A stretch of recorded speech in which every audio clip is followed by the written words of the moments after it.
এক হাতে ফোনটা ধরে দে। এইটা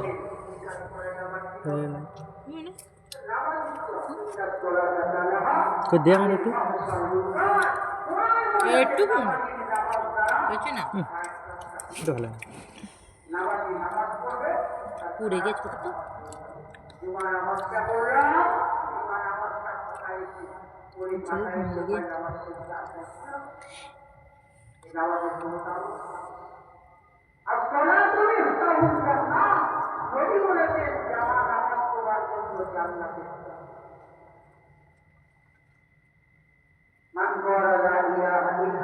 দে দে কাট দে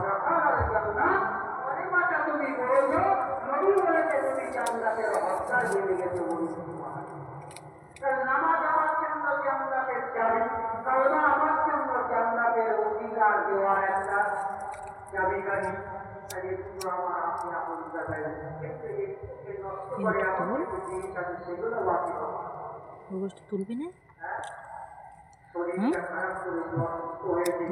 আমি ধুয়ে খেলাম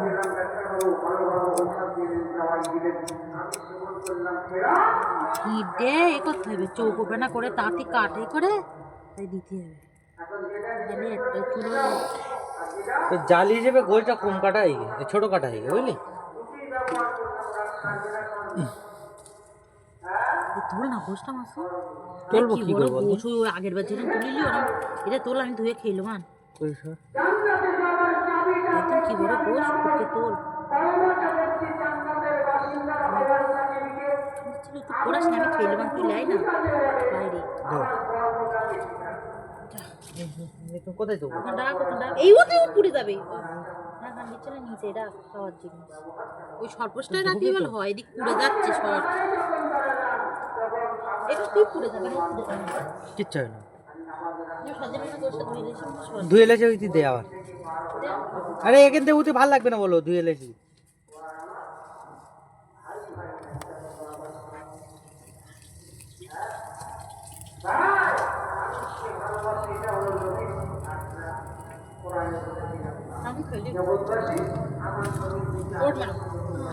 ওট ওট ওট ওট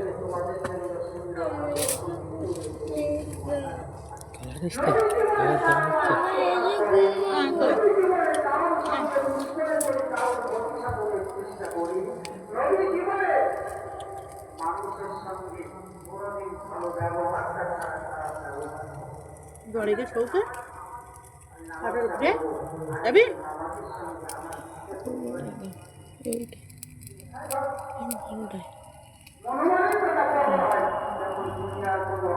তেল বেরাস করি আছে টমেটো আটটু বেরিয়ে বিয়ে কর না না দাঁড়া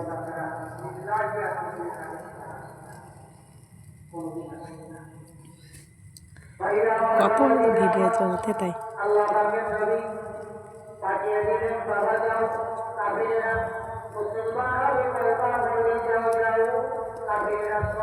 এবার ঘরে যাবো ঘরে বসে বসে ঠান্ডায় বসবো বারান্দাটা কি অবস্থা বারান্দাটা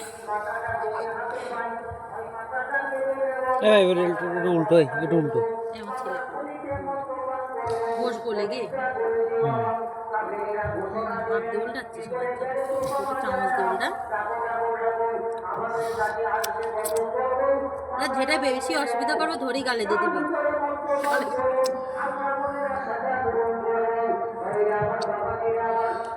এরকম বড় বড় হলে অত অসুবিধা হতো না এই গোশ পোড়াতে হয় দোকানতে বড় বড় এনে না না তো তোরা কাটতে পারিস না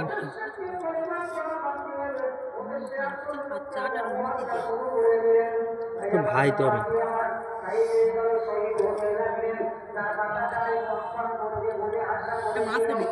ওইটা ওই ওই বড়টা এইটা মাছ গানে এই বড়টা আমার মেয়ের জন্যই রাখবো বলে এটা এই ঠিক আছে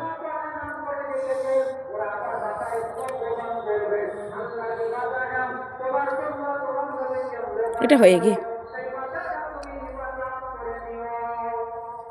সুবহানাল্লাহ দাও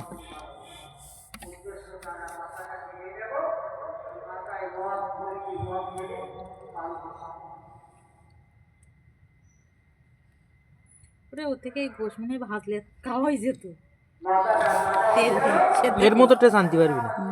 এর থেকে আরো টেস্ট হবে বলো আরো। একটু আলু ফুসকে ওই দিয়েই ভাত খাওয়া হয়ে যাবে, একদম একটু তেল বেশি করতে ভাজতে হবে, গোশ ভাজা দিয়ে ভাত খাওয়া হয়ে যাবে। আর একটু আলু দিলি বুঝলি? ওইটা হইনি একদম, ওইটা মাঝখানের দিকটা। ওর খাওয়াচ্ছি না। এইগুলো লে ঘরে গিয়ে পেঁয়াজ কাটবো। হ্যাঁ ওই ওই মোটা পেঁয়াজটা কেটে আর একটু রেখে দিন, কাল বিরিয়ানিতে খাওয়া। ও অত বড় কি আর খাবে, একটুখানি এক সাইড লিলে হয়ে যাবে। কাটলে এবার গন্ধ হয়ে যাবে, অন্য পেঁয়াজ এই এটা পড়ে যাবে। বিরিয়ানিতে খাওয়া বুঝতে না? হুম? ও পেঁয়াজ কাটটা না, কাল বিরিয়ানিতে খাওয়া, একটা অন্য পেঁয়াজ কেটে ছোট কোনো পেঁয়াজ কাটলে হয়ে যাবে। তাই বলতে কেন পেঁয়াজ কি হবে? এই মোটা পেঁয়াজ তো বিরিয়ানিতে খালি ভালো লাগবে, কাটলে নিলে গন্ধ হয়ে যাবে। এই বন্ধ করে দেবো। হ্যাঁ। হ্যাঁ